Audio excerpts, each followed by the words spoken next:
দর্শকরা খুললাম খুল্লাতে আপনাদের সবাইকে স্বাগত জানাচ্ছি।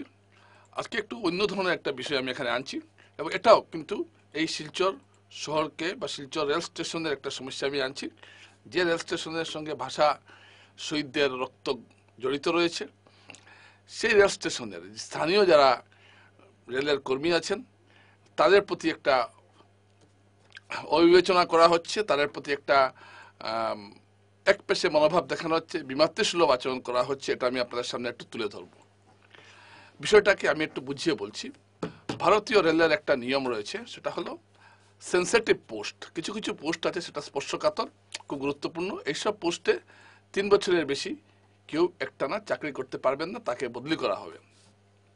ভালো কথা, সারা দেশে এই নিয়ম প্রযোজ্য।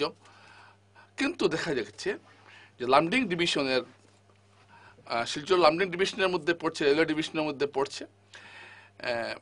এই লামডিং ডিভিশনে আমরা কি দেখছি? লামডিং ডিভিশনে আমরা দেখতে পাচ্ছি যে শিলচর বা বরাকের যে স্টেশনগুলো আছে সেখানকে যাদের 3 বছর হয়ে গেছে তাদেরকে বদলি করার জন্য তাড়া দেওয়া হচ্ছে। ভালো কথা, কেউ সরকারি নির্দেশে বদলি হবেন, সেটাই কাম্য। কিন্তু লামডিংয়ে যারা বসে আছেন, কেউ এই সেন্সিটিভ পোস্টগুলো বা স্পর্শকাতর পোস্টগুলিতে কেউ হয়তো বসে আছেন 7 বছর, 8 বছর, 15 বছর পর্যন্ত বসে আছেন, তারা ট্রান্সফার হন না। ট্রান্সফার হতে হবে শুধু শিলচরে যারা স্থানীয়রা আছেন। এর পেছনে একটা চক্রান্ত রয়েছে দর্শকরা, যাতে শিলচর স্টেশনে যাতে স্থানীয়রা বা যারা এখানে এই অঞ্চলের যারা কাজ করছেন তারা যাতে এখানে না থাকতে পারেন, এবং তার জন্য এই কাজটা করা হচ্ছে। অর্থাৎ লামডিংয়ে যারা আছেন তাদেরকে যাতে এখানে আনা যায়, এবং এটা সরাসরি একটা বরাক বিরোধী চক্র এর সঙ্গে জড়িত রয়েছে। এবং তারা এখানকার যে স্থানীয় যে রেলকর্মী আছে তাদের প্রতি একটা বিমাতৃসুলভ আচরণ করছে। নিজেরা এক একটা পোস্টে জাকিয়ে বসে আছেন বছরের পর বছর। এরা বেশিরভাগই উত্তর ভারতের বিভিন্ন রাজ্য থেকে আসা, এবং তারা দীর্ঘদিন এখানে জাকিয়ে বসে আছেন লামডিংয়ে, এবং তারা ভালো ভালো জায়গায়। একটা কথা আপনাদের বুঝতে হবে, শিলচর রেল স্টেশনের যে পোস্টগুলো আছে এগুলো অতি গুরুত্বপূর্ণ, এবং অনেক ক্ষেত্রে লামডিং থেকে শিলচরের স্টেশনের দেখা যাচ্ছে অনেক ক্ষেত্রে কাজ বেশিও থাকে। শিলচর স্টেশন একটা গুরুত্বপূর্ণ স্টেশন, তো এদের সবারই একটা দৃষ্টি থাকে যাতে শিলচরে যাওয়া যায়। এবং শিলচরে যাওয়ার জন্য এইসব যে লবির লোকরা, তারা স্থানীয় যারা আছেন কারো 3 বছর হয়ে গেলেই তাকে ট্রান্সফার করে দিচ্ছেন, অথচ নিজেরা 10-15 বছর এক জায়গায় বসে আছেন। এই যে একটা বিষয়, এটা অত্যন্ত গুরুত্বপূর্ণ। এবং এখানে এই যে শিলচর বা বদরপুর বা এগুলো জায়গার যারা রেলকর্মী আছেন তাদেরকে যেভাবে বদলি করা হচ্ছে, সেটা কিন্তু অন্যদের ক্ষেত্রে কিন্তু খাটছে না। লামডিংয়ের যে লবিরা বসে আছেন, এ নিয়ে অনেকেই ক্ষোভ প্রকাশ করেছেন, এবং এই বিষয়টা অত্যন্ত শিলচরের স্বার্থের জন্য অত্যন্ত গুরুত্বপূর্ণ।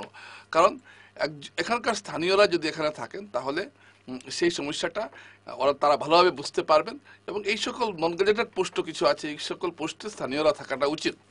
কিন্তু দেখা যাচ্ছে যে বা স্থানীয়দের মধ্যেই ট্রান্সফারটা করা যেতে পারে, কিন্তু না, সেটা না করে বাইরে থেকে লামডিং ডিভিশনের যারা আছেন বা লামডিং ডিভিশনের এদেরকে এখানে ট্রান্সফার দেওয়া হচ্ছে। এবং অনেকগুলো পোস্ট আমরা দেখেছি যে মানে বরাকের বাইরের মানুষ ভর্তি করেছেন। আমি এটা বরাক বিরোধী বা বৈষম্য কিছু বলছি না, আমি জিনিসটা আপনারা বোঝার চেষ্টা করবেন।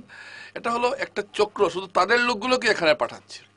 এটা একটা রেলের একটা অভ্যন্তরীণ একটা চক্রান্ত, যাতে শিলচর বা বরাক উপত্যকার যে রেল স্টেশনগুলিতে আছে এখানে যাতে স্থানীয়রা কাজ না করতে পারেন, তাদেরকে বিভিন্ন জায়গায় বদলি করে দেওয়া হচ্ছে এবং তারা সেখানে বসে যাচ্ছেন। এর ফলে এই একটা কাজ চলছে যেটা সম্পূর্ণ নিয়ম বহির্ভূত। এর বিরুদ্ধে অনেকটা স্মারকপত্র দেওয়া হয়েছে। ইতিমধ্যে বিভিন্ন সংগঠন এই ব্যাপারে সোচ্চার হয়েছে, এবং যাতে স্থানীয়দের অগ্রাধিকার দিয়ে বদলির ক্ষেত্রে স্থানীয়দের অগ্রাধিকার দেওয়া হয়, যেটা নিয়ম সব জায়গায় এটা হচ্ছে ভারতবর্ষের, কিন্তু লামডিং ডিভিশনে এটা হচ্ছে না। লামডিং ডিভিশনে কিছু কিছু লোক আছে, একটা স্বার্থন্বেষী চক্র রয়েছে যারা পুরো লামডিং ডিভিশনটাকে কন্ট্রোল করছে, এবং তারা শিলচর বা বদরপুরে যদি কারো 3 বছর হয়ে যায় তাকে বদলি করার জন্য উঠে পড়ে লেগে যান এবং নিজেদের লোককে এখানে এনে বসিয়ে দেন। এভাবে আস্তে আস্তে শিলচরের যারা আছেন বা বদরপুরের যারা আছেন বা বরাকের যারা আছেন তাদেরকে বিভিন্ন জায়গায় বদলি করে দেওয়া হচ্ছে। এর ফলে কি হচ্ছে, রেল একটা অত্যন্ত গণমুখী একটা বিভাগ হলো গিয়ে রেল। মন্ত্রক হলো গিয়ে রেল, বা বলতে পারেন রেলের সঙ্গে সবচেয়ে বেশি জমি রেলের সঙ্গে যুক্ত রয়েছেন। প্রায় প্রতিদিন 10 লক্ষ মানুষ রেলে চলাচল করেন, এবং আমাদের এই বরাক উপত্যকার রেল চলাচল এবং রেলের উপরে নির্ভর করে আছেন কয়েক হাজার মানুষ। প্রতিদিন শিলচর স্টেশনে কমপক্ষে হাজার হাজার মানুষ আসা যাওয়া করছে। শিলচর একটা গুরুত্বপূর্ণ স্টেশন হয়ে উঠেছে, এবং এখানে যদি স্থানীয়রা থাকেন তাহলে রেল পরিষেবা, বিভিন্ন যাত্রীদের সমস্যা, এসব স্থানীয়রা যতটুকু বুঝবেন ততটুকু তার বাইরে থেকে আসা কেউ বুঝবেন না।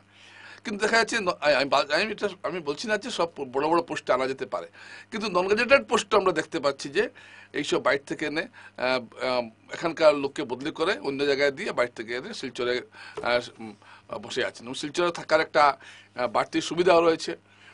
লামডিং ডিভিশনের মধ্যে শিলচর একটা গুরুত্বপূর্ণ স্টেশন, এখানে থাকার কিছু সুবিধাও রয়েছে। সেই সুবিধাগুলো তারা ভোগ করতে চাইছেন, এবং তারা চাইছেন যাতে স্থানীয়রা এই সুবিধাগুলো ভোগ না করেন। দর্শকরা, অনেক কষ্টে আমাদের এখানে ব্রডগেজ এসেছে, অনেক আন্দোলন করতে হয়েছে, আপনারা জানেন। এবং এর সুফল যদি আমাদের উপত্যকার ছেলেমেয়েরা না পায় তাহলে সেটা কীরকম কথা হবে? আপনারা তো বলবেন যে না, রেলের তো সর্বভারতীয় চাকরি। সর্বভারতীয় ঠিক আছে, কিন্তু এর অর্থ এটা নয় যে আপনি সারা দেশে এক নিয়ম, লামডিংয়ের ক্ষেত্রে এক নিয়ম, শিলচরের ক্ষেত্রে আরেক নিয়ম। শিলচরে 3 বছর হয়ে গেলে আপনি বদলি করে ফেলবেন সেন্সিটিভ পোস্টে, আর লামডিংয়ে বদলি করবেন না। 7 বছর, 8 বছর, 10 বছর, 15 বছর হয়ে গেছে, এটা তো হতে পারে না। সুতরাং এই বিষয়টা আমি আপনাদের সামনে তুলে ধরলাম। অনেকে হয়তো এটা গুরুত্ব বুঝতে পারছেন না, কিন্তু আপনারা একটু ভালো করে অনুধাবন করে দেখুন, যদি এইসব পোস্টে স্থানীয়রা না থাকেন তাতে কিন্তু অনেকটা সমস্যা দেখা দিতে পারে। এবং স্থানীয়রা কেনই বা থাকবে না? তার বাড়িঘর এখানে এইগুলো পোস্টে, বড় বড় পোস্ট হলে আমি কিছু বলছি না, যখন যোগ্য লোক আছেন তারাই থাকবেন এখানে, না হলে তো সমস্যা দেখা দেবে। যাই হোক দর্শকরা, আজকে এইটুকুই। অনেক অনেক ধন্যবাদ।